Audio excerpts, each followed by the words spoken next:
Hi, I'm Rich Luer with the Airstream Life Store. It's getting a little cold. It's November. Now, I have to admit that down here in Tucson, it's not really all that cold, but in most of the country, it's getting cold. And those of you who are in the north may have already winterized, or you may be thinking about your trip down to Florida, or you may be just in the south already and planning some trips across the southern tier.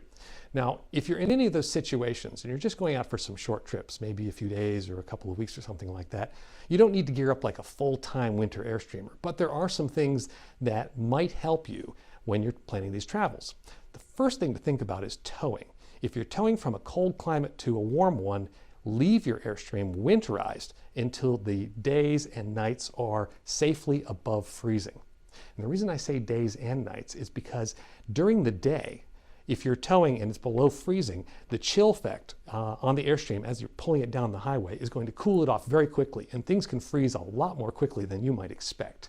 If you think that's the case and you have already de-winterized the Airstream, you could try running the furnace while you're towing. That tends to run through a lot of propane, but it will work. It will at least keep things from freezing most of the time, unless it's bone-chilling cold. If we're talking single digits, then all bets are off. But a little bit below freezing, you should be fine. Once you get to your destination, humidity is a big problem. People don't realize this. They want to close up all the windows and the vents and keep all the heat trapped inside. And that's a great idea, but it's going to cause humidity to build up inside the Airstream. And humidity is very bad for Airstreams.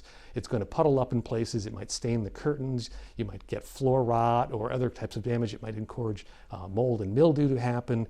And it gets rather uncomfortable with the dampness building up inside there. So if you don't have a dehumidifier, the easiest thing to do is to crack a roof vent, crack a window, and let the air circulate a little bit. Yes, you'll get some cold air inside the trailer, but the furnace can easily overcome that. The important thing is to let the humidity get out of the Airstream before it becomes a problem.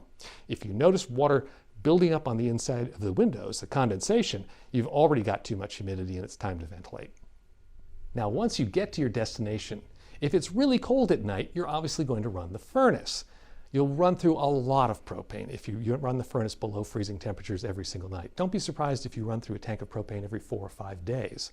So think about where you're going to get more propane, or bring an extra propane bottle, or my preferred trick, run the heat a lot lower at night than you normally would. You might keep your house at 68 degrees in the winter, but there's really no reason to do that for the Airstream after you go to bed. Turn the furnace down to maybe 60 or 62 and put on an extra blanket, or let your dog sleep in the bed with you, or find some other way to stay warm. We have a wonderful selection of Pendleton blankets, including some washable wool blankets that I'm very excited about. An extra blanket adds a really nice splash of color and style to your Airstream, and it'll make you a lot more comfortable at night, and you'll save propane. Frozen water hoses are a pain. Now, even if you unhook your water hose in the campground at night, it's still going to freeze solid. The reason they tell you to disconnect the water hose at night is so that frozen water doesn't do any damage to the hose, because it's trapped in there and the pressure builds up as it freezes and it might split the hose. My solution is get a better water hose. Our Ultimate RV water hose is not affected by freezing. It will freeze solid, but it won't be hurt. As a matter of fact, it's still flexible even when it's frozen solid. You can run over it with your truck even while it's full of ice and it won't be damaged. We guarantee it. So rather than getting a cheap vinyl water hose, get a good water hose that'll last you under all conditions. One more thing. If you're traveling this winter, you might be going down Interstate 10 to stay where it's warm. If you're going to or from California, you're going to go right past us.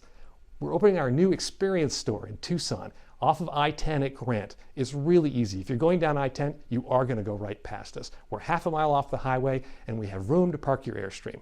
So drop in, check out the experience store, say hi to us. We hope to see you this winter.